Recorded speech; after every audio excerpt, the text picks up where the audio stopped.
Oke, akhirnya emas kembali berbalik badan dan balik naik sampai ke level 3330-an. Kira-kira apakah ini hanya bersifat sementara atau justru ada faktor Powell di belakangnya atau justru nanti malam akan berbalik turun kembali? Ini dia ulasannya. Oke, seperti biasa kita cermati terlebih dulu. Inilah dari US Treasury Yield. Anda bisa lihat kemarin kita sudah sempat singgung terkait dengan kenaikan terbatas dan potensi turun ya. Ternyata ya dia berbalik dan akhirnya dengan ditutup candle merah. Ini berarti menandakan target ataupun proyeksi ke depan masih dalam jalur penurunan. Berarti yang kemarin kita singgung terkait dengan trendline ini atau dengan kata lain areal ini, nah ini berarti kemungkinan ini masih tetap berlaku dan termasuk juga penurunan di sektor ini. Tapi kan sebetulnya proyeksi terbesar kita adalah terkait dengan downtrend dari potensial double top dan itu kelihatannya akan segera terwujud kalau misalkan dengan catatan tidak ada rejection ataupun penolakan yang ada di areal support. Nah, jadi ada beberapa poin lagi ke bawah atau dekati support dan itu berarti memastikan untuk penurunan lebih lanjut di bawah 4,10%. Nah, catatannya adalah kalau misalkan ternyata pidato Powell nanti malam kecenderungannya adalah relatif dovish atau minimal mirip dengan apa yang disampaikan minggu lalu, maka yang akan kita dapatkan penurunan lebih lanjut dan lebih cepat sampai di bawah 4,10. Sebaliknya, kalau misalkan ternyata yang kita dapatkan adalah pernyataan atau sikap dari Powell yang kecenderungannya adalah hawkish, maka waspada, ini kemungkinan bisa berbalik dan akhirnya kembali menguji ke level 4,3%. Oke, berarti untuk saat ini kita berada di titik tengah. Kalaupun misalkan saya asumsikan saya hanya melihat bagian ini, coba lihat posisinya. Kalau saya kasih nomor ataupun nomor di sini, maka kita asumsikan bahwa dia sedang berjalan atau bergerak dalam fase wave ketiga. Ya, artinya ini 1, kemudian 2, lalu kemudian ini 3, dan nantinya kalaupun ada rebound kita anggap itulah kesempatan terbatas untuk wave keempat, baru nanti dilanjutkan dengan wave kelima dengan asumsi targetnya adalah ke titik ini. Ya, pangkal atau pola pergerakan awal ini kemungkinan akan dikejar kembali di sisi kanannya. Jadi kemungkinan itu bisa terulang kalau misalkan didukung dengan pernyataan Powell yang relatif dovish atau data ekonomi yang relatif lebih lemah daripada perkiraan.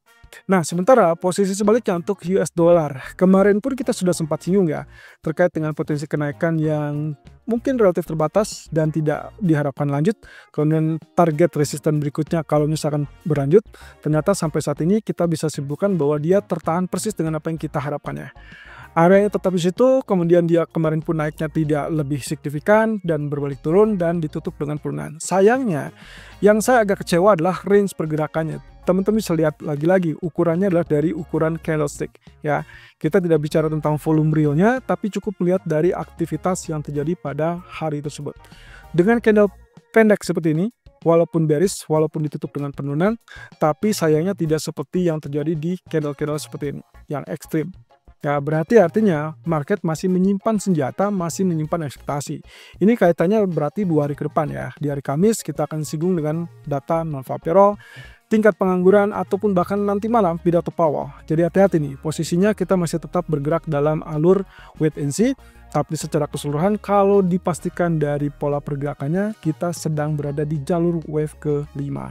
Artinya lagi-lagi posisinya menguntungkan untuk mata uang lain memanfaatkan pelemahan US dollar, termasuk juga untuk emas mengalami kenaikan. Oke, untuk saat ini emas sendiri sudah bergerak naik dan persis dengan apa yang kemarin kita bahas ya. Kalau ternyata dia berhasil berbalik, maka level 3300 kalau itu ditembus berarti dia akan lanjutkan dengan ancaman 3302 atau 3314 atau bahkan 330 seperti yang sedang terjadi. Nah, kalau Anda perhatikan di sini berarti ada 1, 2, 3 bahkan 4 kali resisten ditembus. Berarti memang pertama yang kita harus catat di sini, semakin tinggi itu adalah kesempatan dia semakin besar untuk peluang breakout atau tembus dari resisten trend channel. Yang kedua, kebetulan 3 level resisten berikutnya atau yang kemarin ditembus sampai detik ini adalah level yang saling berdekatan. Itu sebabnya dia dengan sangat mudah langsung tembus begitu saja. Nah, oke, sekarang posisinya kalau misalkan kita asumsikan dari pola pergerakan yang ada di sisi sini, maka selain itu yang mungkin kita akan amati ke depan adalah potensi pergerakannya. Oke, saya asumsikan kalau misalkan ini pergerakannya seperti demikian, 1, 2, dan ini mungkin 3. karena dia yang paling panjang, mungkin saja masih extend sampai 3340 ataupun bahkan 50. Berarti apa yang kita sampaikan di artikel pagi ini terkait dengan follow breakout kalau tembus 3320 itu sudah juga terjadi realita. Ya, walaupun kita tidak dapat kesempatan untuk buy di areal 3295 atau 3297, tapi kita dapatkan saat dia break areal 3320 dan areal tersebut ada di sini. Ya, berarti TP1, TP keduanya juga kena. Nah, sebaliknya teman-teman, ada hal yang mungkin kita tunggu-tunggu, yaitu katanya apakah nantinya dia akan sampai ke 3350. Ya, entah kalau misalkan ini terjadi atau didukung atau tidak, tapi kalau misalkan nanti malam data tersebut relatif lebih lemah daripada ekspektasi, ini sangat mungkin untuk dicapai 3350. Tapi sebaliknya, kalau misalkan datanya relatif lebih tinggi daripada ekspektasi saya adalah akan terjadi penurunan, walaupun penurunan tersebut mungkin tidak terlalu signifikan. Oke, case-nya mungkin seperti ini. Dia akan mulai penurunan dan itu berarti kesempatan untuk pull back. Kalau ini yang terjadi, berarti asumsi saya adalah ini akan menjadi pergerakan yang signifikan sebagai elite wave 3 selesai di mungkin 40 ataupun 50, kemudian wave keempat koreksi sampai ke 3315 ataupun 18, baru nanti dia akan gas lagi sebagai wave kelima dengan kemungkinan potensi untuk mengincar 3370 ataupun 3380-an. Berarti ini baru akan terjadi setelah data ekonomi. Sebaliknya, kita masih punya waktu sampai ke hari Kamis karena untuk potensi dari non-farm payroll mungkin akan sangat bergantung dari data-data hari ini, termasuk juga pidato Powell. So, case-nya kalau misalkan ternyata itu mendukung semua, maka koreksinya hanya selintas atau terbatas, baru nanti akan terjadi kenaikan secara sporadis. Tapi sebaliknya, kalau misalkan ternyata Powell atau pernyataan Powell saja relatif hawkish, maka ini akan kembali gagal naik. Oke, secara keseluruhan kalau kita lihat dari grafik daily pun ini menunjang terkait dengan rebound yang kita nantikan. Anda bisa lihat di situ formasi candle 2 candle terakhir adalah formasi dari pitching line atau dikenal juga pitching pattern, yang artinya sinyalnya harusnya bullish. Sementara untuk pound sterling sendiri, kalau kita perhatikan ancaman dari double top sepertinya belum usai. Ini kaitannya di grafik keempat, kalaupun misalkan dia sedang mengalami kenaikan, yang mana itulah karena pelemahan US dollar, maka ekspektasi saya adalah Anda harus waspada dengan 3760 atau 1.3760. Kenapa? Karena posisinya masih bisa terjadi rejection sehingga akhirnya terjadi double top. Nah, kalau misalkan ini terjadi, hati-hati Anda bisa switch strategi menjadi sell daripada buy.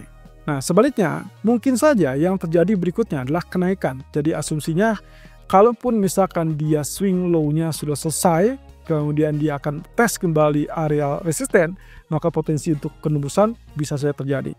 Anda juga bisa artikan itu kalau misalkan didukung oleh posisi dari RSI.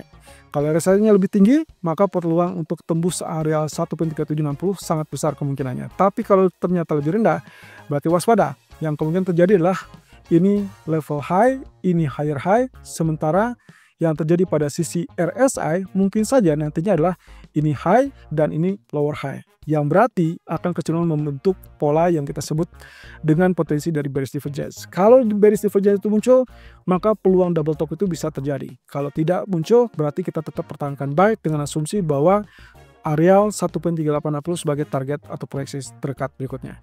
Crude oil untuk saat ini kita sedang mengalami mungkin stabil ya, relatif stabil di area 6465. Tapi coba lihat dari peluang pergerakan berikutnya, saya masih tetap optimis bahwa ini adalah sebetulnya kita sedang lihat rectangle, dan itu berarti terkait dengan bearish rectangle yang terlihat dari penurunan ini.